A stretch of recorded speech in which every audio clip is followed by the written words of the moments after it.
سورہ بقرہ کی اس تیسری آیت کا براہ راست تعلق دوسری آیت کے آخری لفظ متقین سے ہے۔ الذین یؤمنون بالغیب، الذین یہ وہ لوگ ہیں۔ قرآن مجید میں جب بھی کوئی جملہ الذین سے شروع ہوتا ہے تو مطلب کہ کچھ لوگوں کا ذکر پہلے کسی آیت میں یا پچھلی کچھ آیات میں آ چکا ہے، اور اس سلسلے کو اللہ تعالیٰ اس آیت میں آگے بڑھا رہا ہے۔ الذین یؤمنون بالغیب، یہ وہ لوگ ہیں جو اس بات کو تسلیم کر چکے ہیں کہ یہ کتاب اللہ کے نازل کردہ قوانین کا مجموعہ ہے، اور اس میں دی گئی ہدایات کے مطابق زندگی گزارنے کا نتیجہ انہی خوشخبریوں اور خوشحالیوں کی صورت میں نکلے گا جس کا روشن راستہ یہ کتاب دکھا رہی ہے۔ گو کہ ابھی ان میں سے کوئی بھی نتیجہ برآمد نہیں ہوا تھا، لیکن یہی مطلب ہے یؤمنون بالغیب کا کہ ابھی جو واقعہ پیش نہ آیا ہو اس کی خبر دینے والے رسول صلی اللہ علیہ وآلہ وسلم کی سچی اور مضبوط شخصیت کو سامنے رکھ کر خالق کائنات کی کتاب میں دیے گئے تفصیلی اور معقول طریقہ کار کو پڑھ کر اور سمجھ کر اس بات پر یقین کر لینا کہ وہ سب کچھ ہو کر رہے گا جس کی یہ کتاب ضمانت دے رہی ہے، اور اس یقین کی بنیاد پر یہ لوگ عملی اقدامات کی صورت میں بڑی سے بڑی مشکل اور مصیبت کو جھیلنے پر تیار ہو گئے ہیں کہ جس میں مال کے ساتھ ساتھ اپنی جان بھی چلی جائے تو انہیں کوئی پرواہ نہیں۔ یہ ہے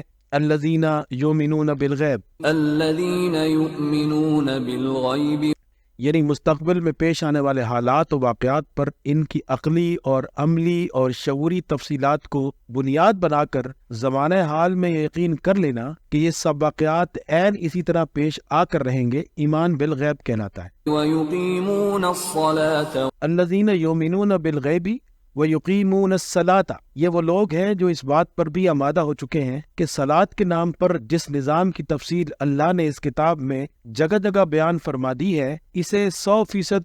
اس زمین پر قائم کرنے کے لیے رسول اللہ صلی اللہ علیہ وآلہ وسلم کی بھرپور تائید، حمایت اور مدد کریں گے۔ وَيُقِيمُونَ الصَّلَاةَ، وہ جانتے ہیں کہ اس نظام صلاۃ میں پڑھی جانے والی نماز کے ساتھ ساتھ اور بہت سارے ایسے ارکان اور اجزاء ہیں کہ جن سے اجتماعی زندگی گزارنے کا ایک انتہائی مربوط، مضبوط اور نتیجہ خیز نظام قائم ہوتا ہے، جو دین اسلام کا مرکزی نقطہ اور واحد مقصد ہے۔ وَمِمَّا رَزَقْنَاهُمْ، اور اس سلسلے میں بھرپور مالی امداد کے لیے اللہ نے جو ایک مرکزی اصول دے دیا ہے کہ مما رزقناہم ینفقون، مطلب یہ ہے کہ جو کچھ بھی یہ لوگ اپنی معاش کے لیے کمائیں گے، اپنی ضرورت کو پورا کر لینے کے بعد جو بچ رہے گا سارا کا سارا صلاۃ کے نظام کو قائم کرنے اور اس کو کامیاب کرنے کے لیے رسول اللہ صلی اللہ علیہ وآلہ وسلم کی قیادت اور سربراہی میں کھول دیں گے، اوپن کر دیں گے۔